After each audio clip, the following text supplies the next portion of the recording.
Welcome to lecture number 36 on this NPTEL course on fluid mechanics for undergraduate students in chemical engineering. Today we are going to discuss applications of fluid mechanics to various chemical engineering processes, and one of the major topics in chemical engineering applications is the flow of particulates in fluids.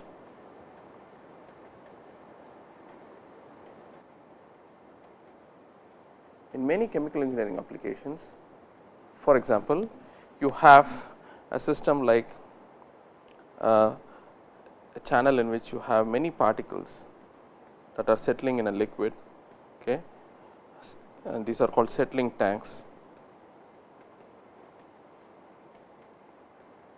Okay. So, here particles are moving and settling in a fluid, okay, due to gravity, and this is used to separate particles of different sizes because of their difference in settling velocities, as we will see. So, this is one example. There are settling tanks or sedimentation tanks, as they are called in many chemical engineering applications. You will have sedimentation tanks that are used to remove particulates from one liquid phase, and then you use the liquid phase for further processing in other unit operations. And you also have centrifuges to separate particles of different densities, okay, particles or droplets of different densities. So, here the driving force, here again it is settling, but under the influence of centrifugal driving forces, and you have other unit operations such as packed beds, wherein you have a bed of particles, okay, which are in close contact, and there is a lot of gap in between the particles and fluid is flowing. Okay. Fluid is flowing in the interstitial gap between these particles, and there are also other applications such as fluidized beds, wherein you have the motion of fluids through a bed of particles, but the particles themselves are no longer static, but they are also in some sense fluidized or suspended. So, they are also in a state of animated motion due to the fact that the drag force exerted by the fluid on the particles exceeds the weight of the particles. So, the bed of particles starts fluidizing after some velocity. So, all these are examples of motion of particles in a fluid, okay.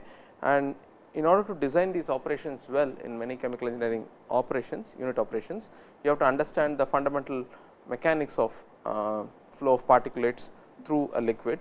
Okay. So, one of the simplest problem that we will first start with is flow or motion of a single particle in a fluid.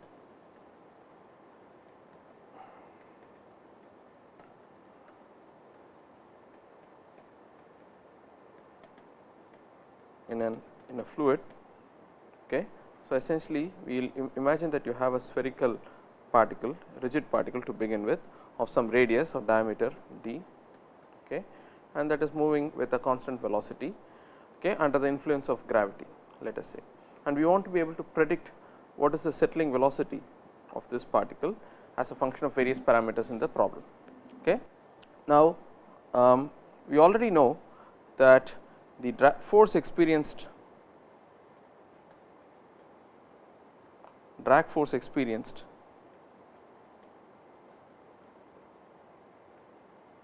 by a sphere is correlated in terms of non-dimensional groups C d as a function of Reynolds number, where C d is nothing but 2 F d, the force, divided by maximum projected area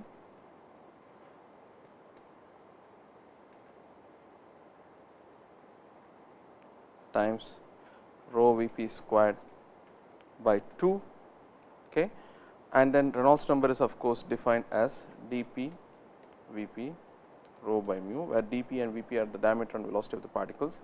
F d is the drag force experienced by the particle. So, C d is nothing but 2 F d by pi r p squared rho V p squared. Okay. Now, if I substitute for Reynolds number small compared to 1, the drag force is given by the Stokes drag law 6 pi Rp eta Vp. So, C d is given by 2 times 6 pi Rp eta Vp, okay, divided by pi Rp squared rho Vp squared. Okay. So, C d for a spherical particle at low Reynolds numbers is given by, so 2 times 6 is 12, and then the pi cancels off, 1 Vp will cancel with 1 Vp and Rp will cancel with 1 Rp to give you 12 by 12 times eta by rho Rp Vp, but Rp is dP by 2. So, C d is 12 times eta 2 by rho dP Vp, and this quantity is the Reynolds number of based on the particle diameter and velocity. So, the drag coefficient is given by 24 by divided by Re based on the particle for Reynolds number of the based on the particle much small compared to 1. Of course, at higher Reynolds numbers we showed that you have log C d versus log Re plot, and it will appear like this. For smaller Reynolds numbers it is a constant, it is a straight line with slope -1, okay, but at higher Reynolds numbers of course things are different, and you will find that, okay, there is a region of constant, relatively constant drag coefficient, and then at a Reynolds number of about 10 to the 5, this is about 10, you have transition from laminar flow to turbulence. Okay. So, we have this data, this is an experimental observation correlated in terms of drag coefficient and Reynolds number, experimental data. Okay. So, now we want to worry about settling velocity of a sphere.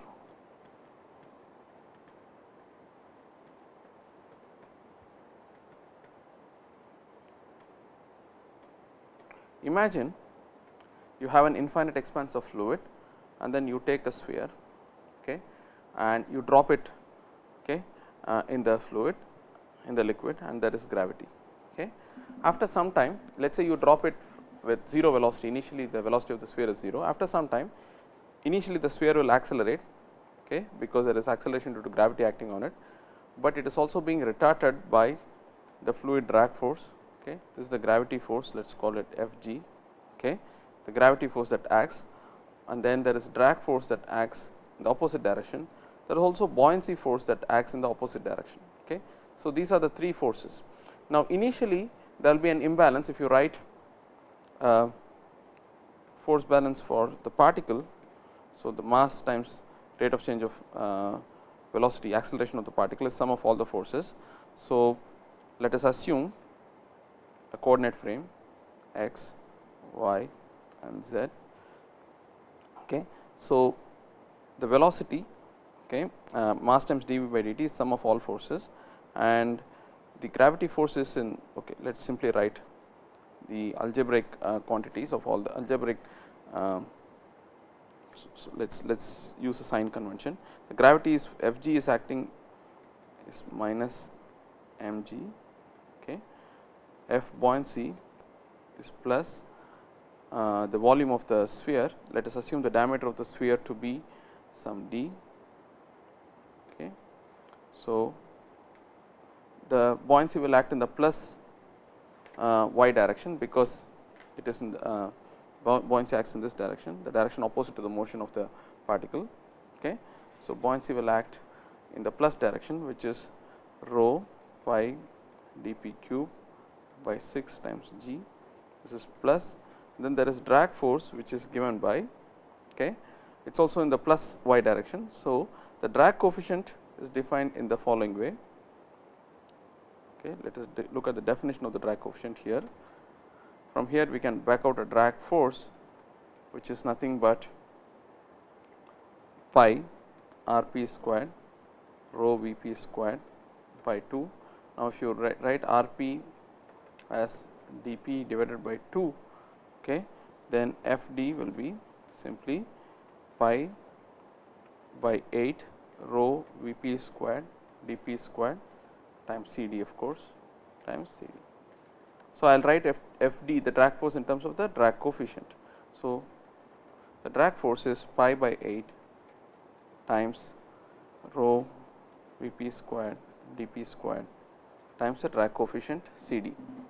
So, at steady state you will have no when the sphere has reached a terminal, when a sphere has reached a velocity such that all the forces balance, its acceleration is 0.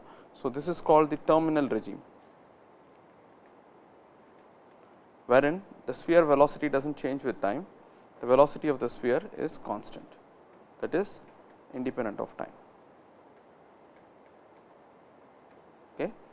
So, you have to simply balance all the 3 forces, and the 3 forces are simply 0 is minus rho p pi d p cube g by 6.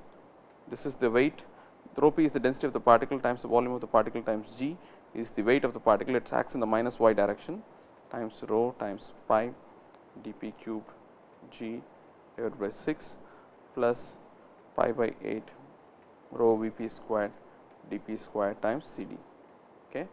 So, if I eliminate for V p, okay, we will get V p is equal to square root of, if I solve for this equation for V p, you will get 4 divided by 3 times rho p minus rho divided by rho d p g divided by the drag coefficient. So, this is the terminal steady terminal velocity of a sphere. Okay. Expression for terminal settling velocity, okay, of settling of a sphere of diameter d p, which is moving on density rho p, which is moving in a fluid of density rho. Okay. Now, of course, we have to look at different regimes. When Reynolds number is small compared to 1, we know that C d is 24 divided by Reynolds number based on particle diameter. Okay. So, V p becomes 4 by 3 times rho p minus rho divided by rho, okay, times d p g by 24 Reynolds number to the power half. Okay. So, V p is nothing but, or we can square the entire expression, V p squared is nothing but, okay, we will get, okay, so you have 4 6, so you get 18 here, so you have 1 over 18 rho p minus rho divided by rho, okay, times d p g times, you have to substitute for Reynolds number. Reynolds number is d p fluid density rho V p divided by eta. Okay. Now, this fluid density will cancel with this density, one factor of V p will cancel with one factor of V p here to give you V p is nothing but rho p minus rho d p squared times g divided by 18 eta. So, for low Reynolds numbers, the settling velocity is given by this expression. So, notice that the settling velocity for low Reynolds numbers is proportional to square of d p, the particle diameter. Okay, that is a key. If everything remains constant, okay, if you just worry about the variation of the settling velocity on the particle diameter, it goes as the square of the particle diameter. Now, let us look at high Reynolds numbers. Now, I told you that when Reynolds number is in between 1000 and twice 10 to the 5, there is a region of constant drag coefficient. Okay, if you look at this data, here C d is approximately constant. So, we are looking at this regime where C d is approximately constant, it is a number, okay, and that number is approximately 0.44. So, then we have to merely substitute 0.44 in this expression for C d, okay, and then we will get an expression for the settling velocity, and the settling velocity for this regime is approximately 3 d p g rho p minus rho divided by rho to the power half. Now, notice here that this is the settling velocity at the relatively higher Reynolds number regime between 10 to the 3 and twice 10 to the 5, 10 to the 3 and 10 to the 5. Okay. Notice that the settling velocity is proportional to the diameter of the particle to the power half. Okay. So, there is a square root here also. So, the way in which the settling velocity depends on the diameter of the sphere is very different whether the Reynolds number is small or large. Okay. It goes as settling velocity goes as diameter of the particle squared at low Reynolds numbers, while it goes as diameter of the particle to the half at high Reynolds numbers. Okay. Now, this expression can be used to measure the viscosity of a fluid, and such a device is called the falling ball viscometer.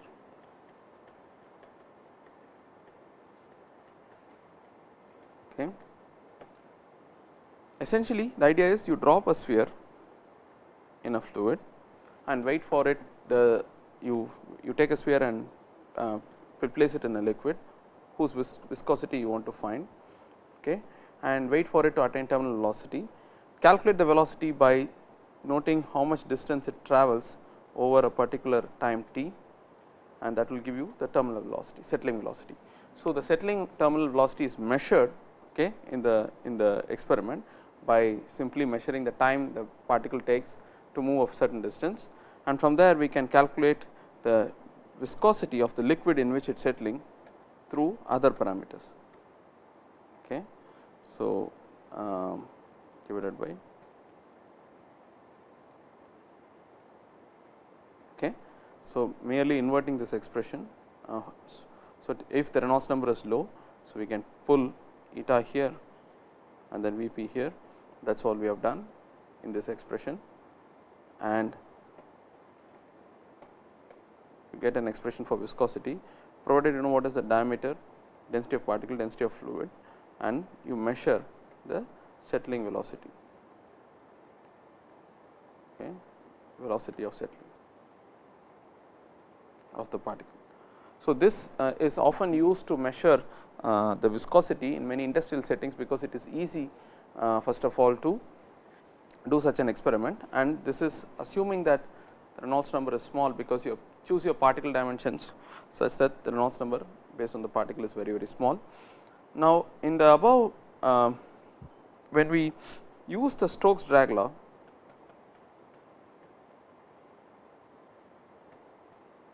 okay, this is the Stokes Drag Law valid at small values of particle Reynolds number. Okay. When we use the Stokes Drag Law, we are assuming that the fluid is infinite in expanse.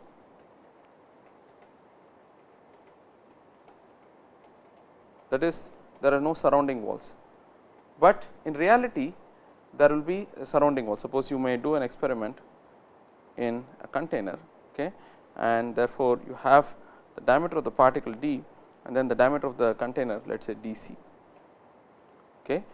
In principle, you may expect that when the diameter of the particle is very small compared to the diameter of the cylinder in which it is flowing, it is moving, then you would assume that the wall effects on the drag law is negligible, because this drag law is valid only if the walls are infinitely away from the particle, but in reality that is not the case, because we do experiments often in a laboratory where there are confining walls of the cylinder or whichever container we are doing the experiments. But you can also correct for that. So, the drag coefficient is 24 by Re times some function of dP by dC, where people have found using experiments what this functional form is. Okay. So, initially it goes as 1 plus, okay, it goes 1 plus this function is what I am plotting as a function of dP over dC. Initially it goes as 1 plus 2.1 times dP by dC.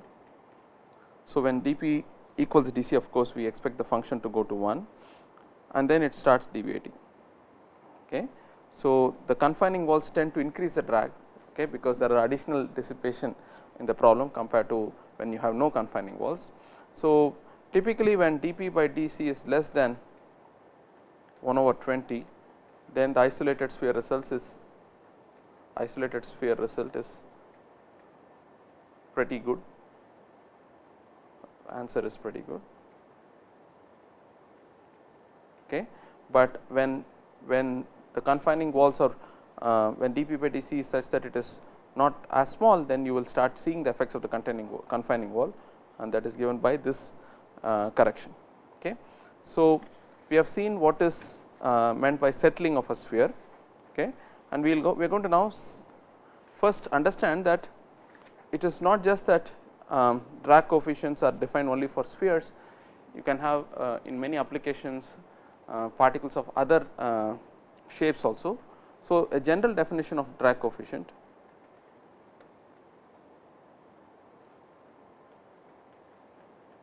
is simply C d is the drag force divided by half rho V p squared times A p, where A p is the projection of the solid object on a plane normal to the direction of flow. Area of projection of the solid object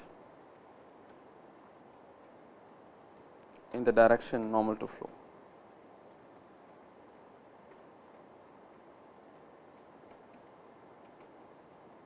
Okay.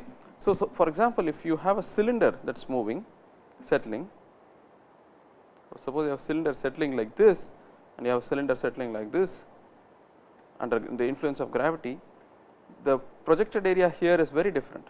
Okay. Here the projected area is simply it is going to appear like a rectangle. Here the projected area is going to appear like a circle of radius pi dP squared by 4, or okay, whereas here the projected area is pi dP times L. Okay. So, it is very different depending on, sorry, not there is no pi here, just dP times L, because it is going to appear like a rectangle, okay, of dimensions dP times L. Okay. So, the drag coefficient is defined differently because the projected area is very different. Okay. And similar drag laws, I mean, that is how the drag coefficient depends on Reynolds number is empirically found using experiments for other geometries such as cylinders as well, but those are matters of experimental detail which can be found in textbooks, or those are just just empirical data which can be found in textbooks. But the idea is you do have similar drag coefficient versus Reynolds number relations for other geometries as well. Now, I am going to do an application, okay, and the application is as follows. You want to have separation of particulates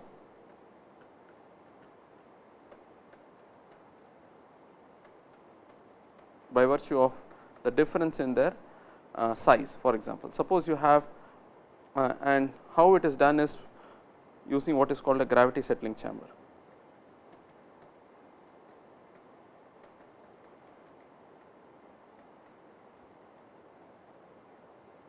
Okay. Essentially, you have a box, a channel, okay,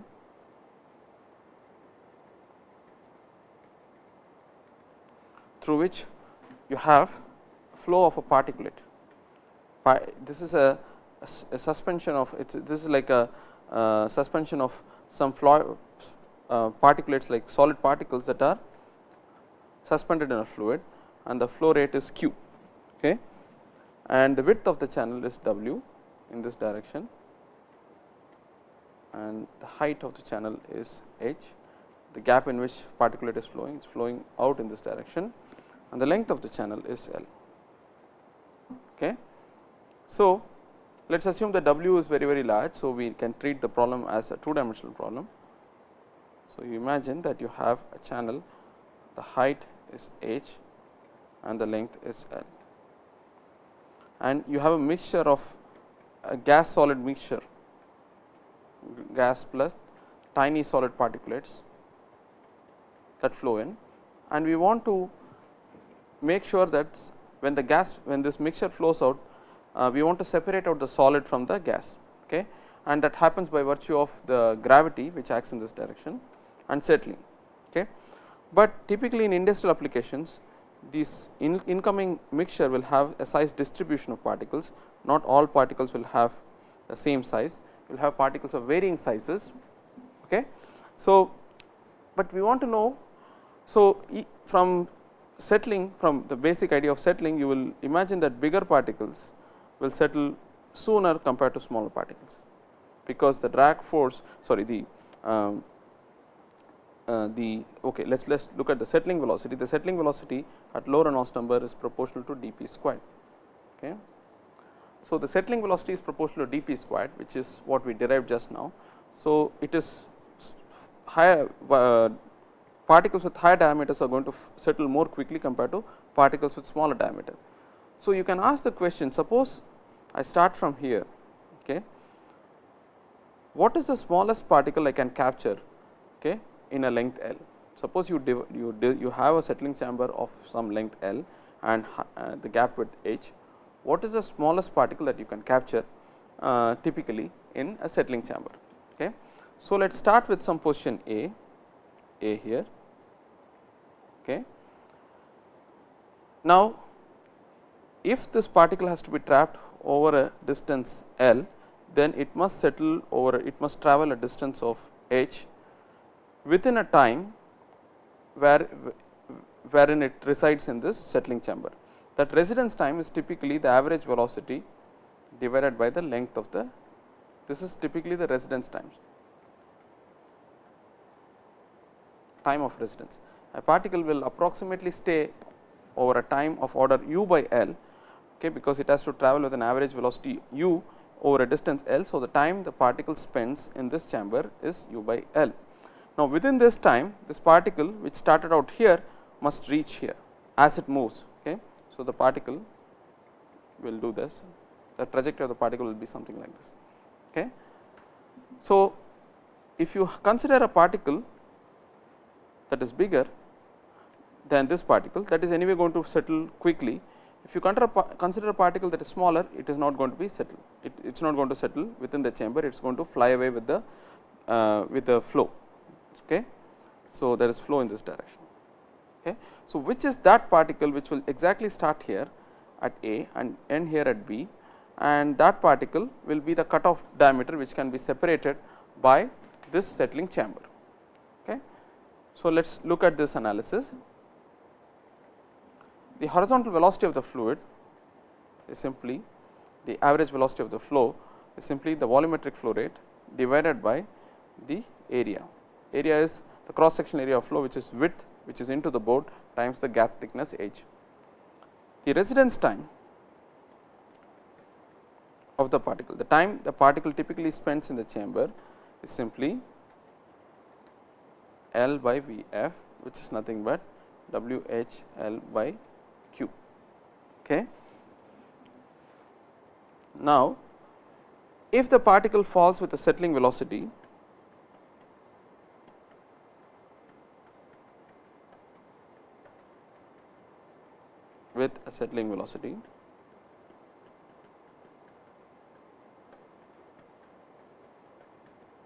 V p, okay, the time it taken to settle over a distance h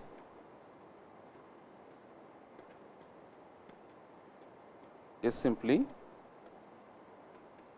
h divided by V p. This is, let us call it T v. Okay. Now, if you imagine that we wanted a particle which started at A and ends exactly at B. For such a particle, the time of residence, which is the time it spends over a length L, must be exactly equal to the time of settling. So, T h is the residence time velocity time, and it must be equal to the settling time. So, equate the two times, we will have W h L divided by Q is nothing but h divided by V p, or V p is Q divided by W L, as h cancels from both sides. Okay. Now, we have let us say we have small particles,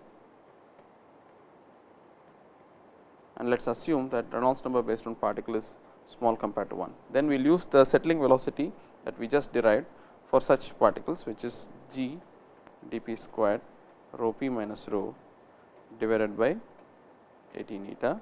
We are going to substitute this out here. So, we will get G dP squared rho p minus rho by 18 eta is q divided by W L, or dP is nothing but 18 eta q divided by G W L times rho p minus rho, the whole thing to the power half. Now, this is the smallest diameter typically that can be captured by in the settling tank of this dimension. If q is the volumetric flow rate of the mixture, eta is the viscosity of the liquid, G is acceleration due to gravity, W is the width into the paper, L is the length of the channel, rho p is the density of the particles, and rho is the density of the fluid in which it is moving. Okay. This is the diameter of the smallest particle that typically the diameter of the smallest particle. Now, if a smaller particle, it is in principle possible that a smaller particle than this dP enters the chamber somewhat below A, and it can be captured before B itself, but that is something that we cannot predict with certainty. So, this is typically because the incoming particles will come with a distribution, and each particle will enter the chamber at different vertical locations. So, obviously, there can be smaller particles that can settle in the chamber, but we can make with the following statement with certainty that no particle larger than dP will settle within the chamber. Now, this so far we have been discussing the settling and motion of rigid particles. There is also the case in many chemical engineering applications where you have the motion of drops and bubbles in a liquid.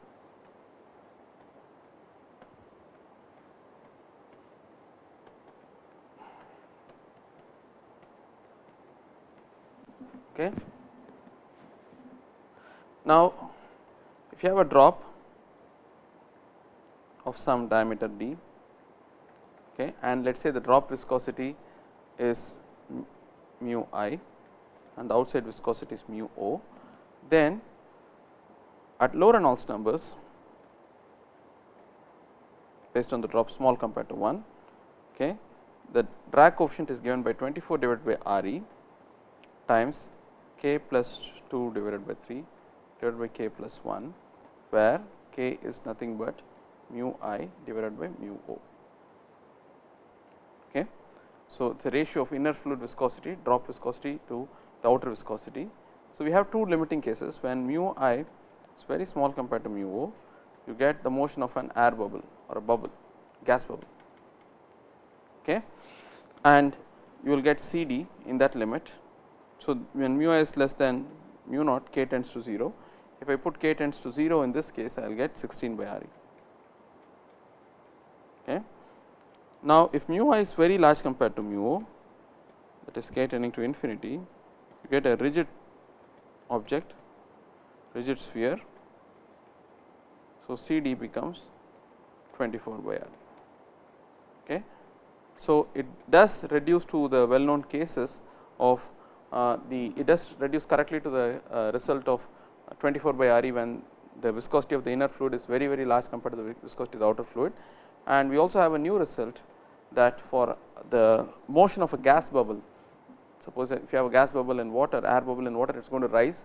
What is the terminal rise velocity at low Reynolds numbers? Well, you can use this relation and then find out the terminal rise velocity in a very similar way that we did for terminal settling velocity. Okay. Now, it is not just because of the driving force for settling is typically gravity in many applications, but in some applications you do find the use of centrifugal driving forces, okay, that drive the motion of the particle in a fluid. So, centrifugal forces happen whenever there is a rotation of fluid flow. Okay. So, whenever the direct of particle, so when you have a suspension of a liquid in of solid in liquid, okay, and then if you want to separate these particles based on their sizes or densities, you can use gravity, but gravity you cannot manipulate gravity because it is fixed on the surface of earth. So, if you were to use, if you want to speed up the process, if you want to have more control over the process, you could use centrifugal forces, because these forces also appear as body forces, because this is like motion in an accelerating frame of reference, so rotating frame of reference. So, you have fictitious forces which will act like body forces, and that force is proportional to r omega, the acceleration, centrifugal acceleration is proportional to r times omega squared. So, if you balance the centrifugal acceleration with the drag force, you will get 0 is r omega squared rho p times 1 minus rho divided by rho p. This is the net net force along the direction of the body force, because you have to account for buoyancy, minus the drag force which is opposing this. So, C d rho v squared A p by 2 m. So, the terminal velocity in a centrifugal field is written as omega times square root of 2 r rho p minus rho times m divided by A p rho p C d rho. Okay. So, once you know what C d is, you can actually predict the terminal velocity in a settling of settling even in a centrifugal field. This is often used in if you have a dairy product, a milk is basically an emulsion of droplets of one liquid in another. Suppose you want to remove fat from the milk, okay, and since fat has different density compared to the other constituents of milk, you can centrifuge the milk to separate the fat from the rest of the milk. Okay. So, this is how the process of skimming is done in a milk using centrifuges, and there if you want to design those centrifuges, you have to have a clear cut idea of what is the terminal velocity in order to design the centrifuge, what is the size of the centrifuge you need, and so on. So, such calculations are very, very useful in the design of these unit operations. So, the next topic that we are going to discuss is related to flow of particulates in a fluid, or we are going to look at the flow of fluid through a bed of particles, which is slightly opposite, different from what we just did. We have so far considered the motion of particles in a fluid. Now, we are going to consider the motion of fluid in a bed of particles. Such beds or such operations are called packed beds in chemical engineering applications. The reason why packed beds are used in many unit operations such as adsorption or even reaction is that the packing offers higher surface area per unit volume for gas liquid contacting.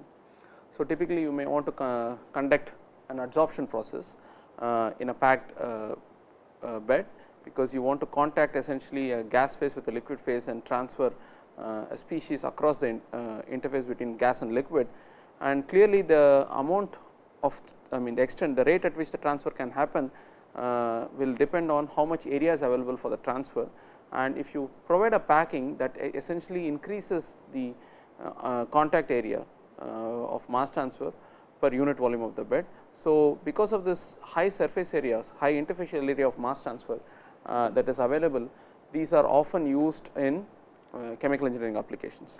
So, the next topic that we are going to do is packed beds. Okay.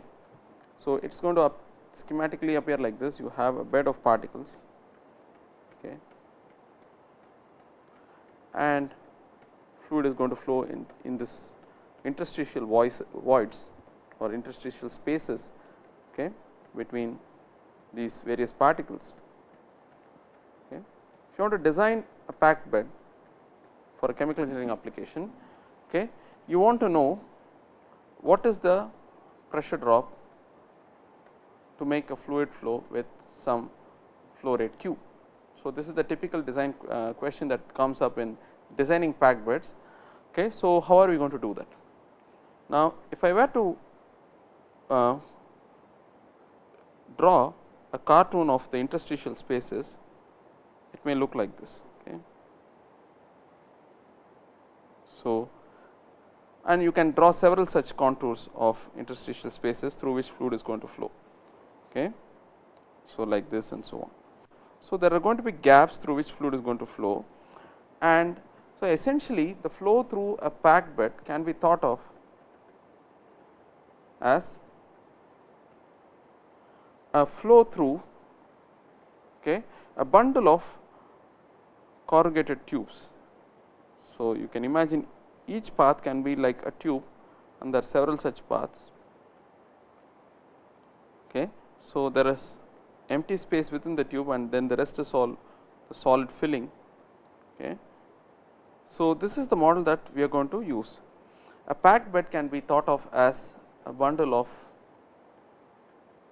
rough and highly tortuous tubes, okay, of some complex cross section, okay, rough tortuous tubes.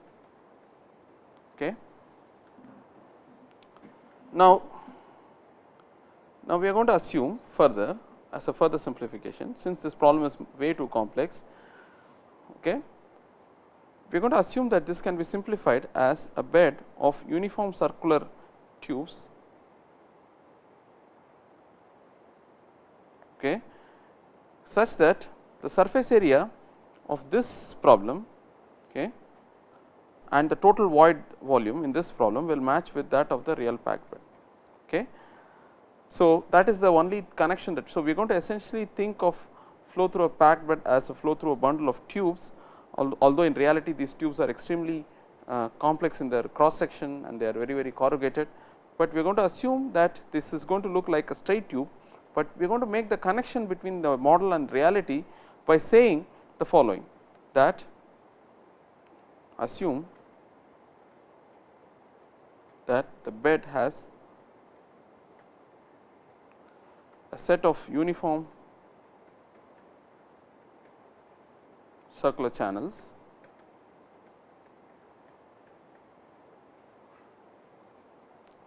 okay, whose surface area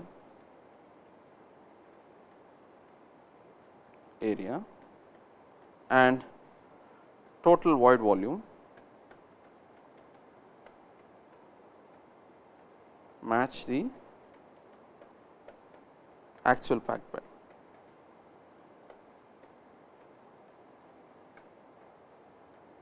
Okay. So, this is the only connection we are going to make with the real packed bed. So, let us first look at the real packed bed.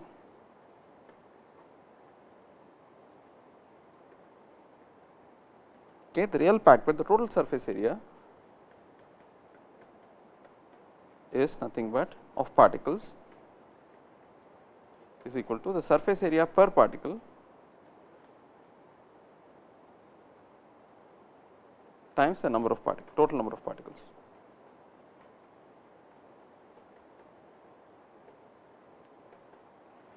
Okay.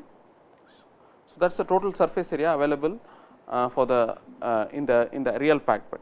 Now, the volume fraction of particles is nothing but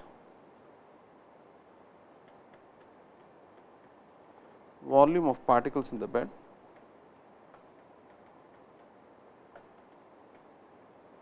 divided by the total volume of the bed.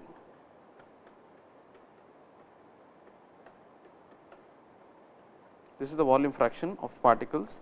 It is essentially the amount of volume that is occupied by the particles divided by the total volume. This is nothing but the total number of particles times the volume of one particle, single particle,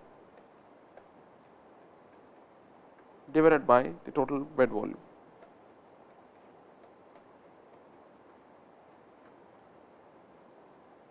Okay. Now, the bed porosity is defined by the symbol epsilon, is essentially the void volume divided by total volume.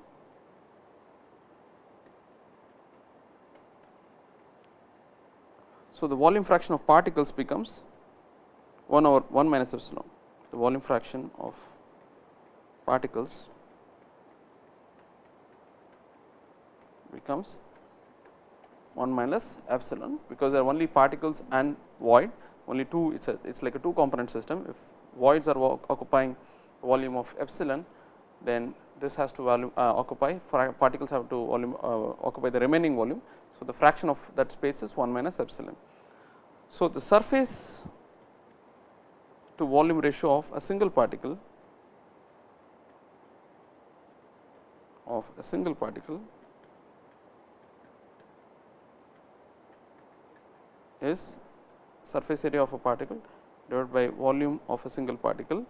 For a sphere, if the particle is a sphere, okay, S p is nothing but pi d p squared and V p is nothing but 1 over 6 pi d p cubed. So, S p divided by V p is 6 by d p for a sphere. Okay. For non-spherical particles, because typically you will definitely have only non-spherical particles in practical applications. Okay. S p by V p is written as 6 by phi s d p, where phi s is called the sphericity. So, it tells you about deviation from a spherical shape. If phi s is 1 for a spherical shape, because S p by V p is simply 6 by d p, but for non-spherical particles phi s is greater than 1. So, it is so S p by V p is denoted by a sphericity parameter. So, you write the so you calculate how is sphericity calculated. You determine S p by V p for a non-spherical particle and then use this to determine sphericity. It tells you the deviation from the spherical shape. Okay. So, okay. Now, we want to now find what is the equivalent diameter of the tube.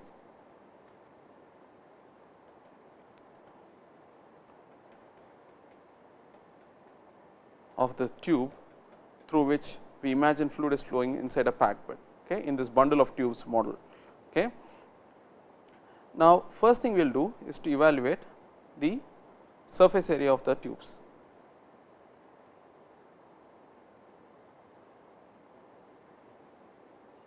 Surface area of n parallel tubes of length L. So, here we are assuming that the length of the tube is same as the length of the bed, which is a severe assumption, because in reality the actual length of the flow of the particle actual length of flow of the fluid, since the tube is highly corrugated, should be certainly more than L, but we are now assuming, because we do not know how what is the length of the actual flow path of a fluid inside this corrugated space. So, we are going to assume this the same as the length of the bed itself. So, this is an assumption. Okay. This is nothing but, okay. So, now first we evaluate this and then we will equate this to, this must be equal to the surface volume ratio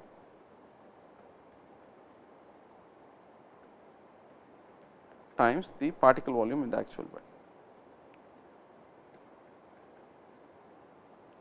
in the real packed bed. Okay.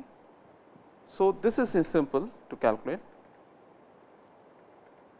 So, number of tubes times pi d e q times L, this is surface area of a single tube through which fluid is flowing, and times n, the number of tubes, is equal to, therefore, the surface to volume ratio of a particle which is non-spherical is 6 by phi s d p, okay, times the particle volume in the bed. The particle volume in the bed is nothing but the cross section of the bed times the length of the bed times 1 minus epsilon. This is the empty volume of the bed, but only 1 minus epsilon of this fraction, 1 minus epsilon fraction of this volume is occupied by the particles. So, we have to do that.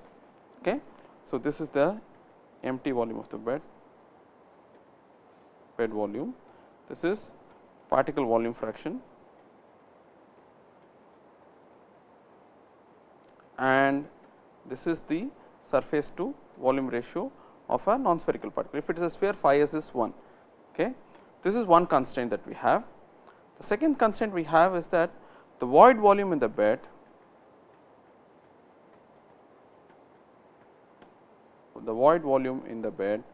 is the same as the total volume of the n channels. So, the void volume is simply S naught times L times epsilon, because this is the empty bed volume, and once you put in particles, this is the void volume, because epsilon is the void volume divided by the total volume. Okay. This is equal to n times pi times L. This is the cross section area of a single tube times its length times the number of such tubes. Okay. So, by equating this to, so D equilibrium D equivalent becomes therefore 2 by 3 phi s. So, if you look at this term, we can get L will cancel out, okay. L cancels out. So, we can get D equivalent in terms of other properties, okay, other quantities. Okay. So, D equivalent becomes 2 by 3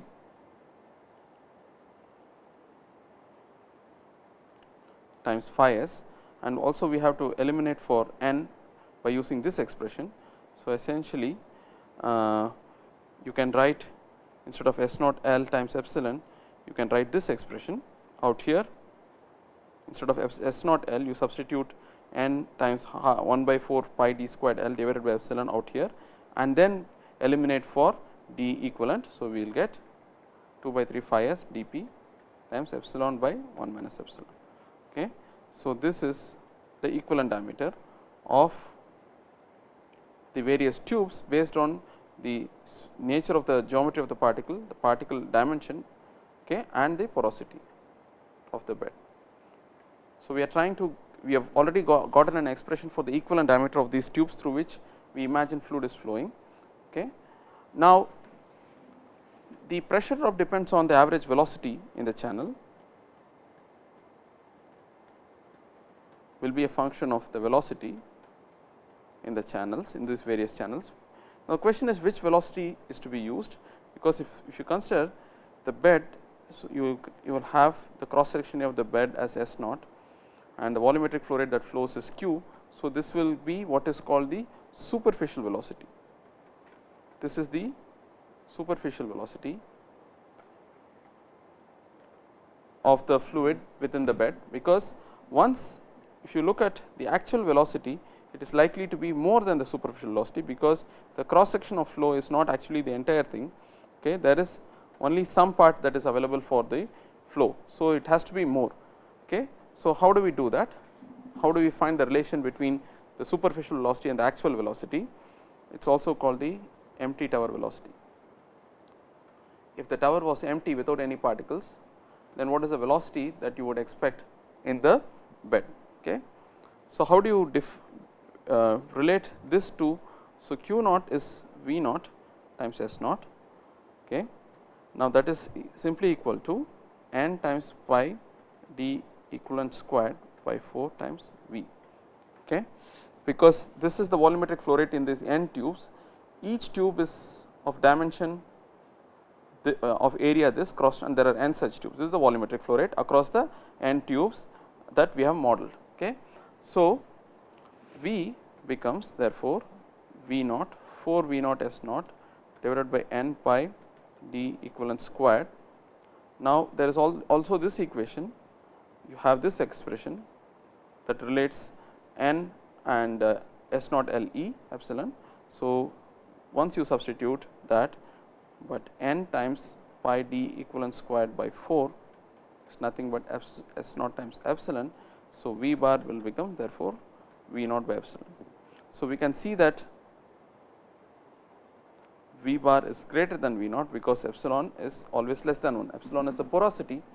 So, it is always less than 1, and in the limit when epsilon is equal to 1, that is the whole bed is empty, then we will get V equals V naught. Okay. So, now we know what is V in terms of the superficial velocity of the bed divided by the porosity, and we know what is D equivalent. So, we know what is the velocity and the diameter of the pipes. So, we can use the suppose the Reynolds number is low, okay, then we can use the laminar flow relation. So, delta P by L is 32 V bar mu by d squared. So, is 32 V bar is nothing but V naught by epsilon times mu by 1 by, instead of d we will put d equivalent squared, the equivalent diameter, and then substitute the expression for d equivalent. So, you get delta p by L is nothing but 32 V naught by epsilon mu 1 over 1 minus epsilon squared by epsilon squared 4 by 9 phi s squared times d p squared. Okay. Just after substituting the expression for d equivalent that we just derived few minutes back. So, delta p by L becomes, now after doing algebra, the algebra here you will find that this is nothing but 72 times V naught mu divided by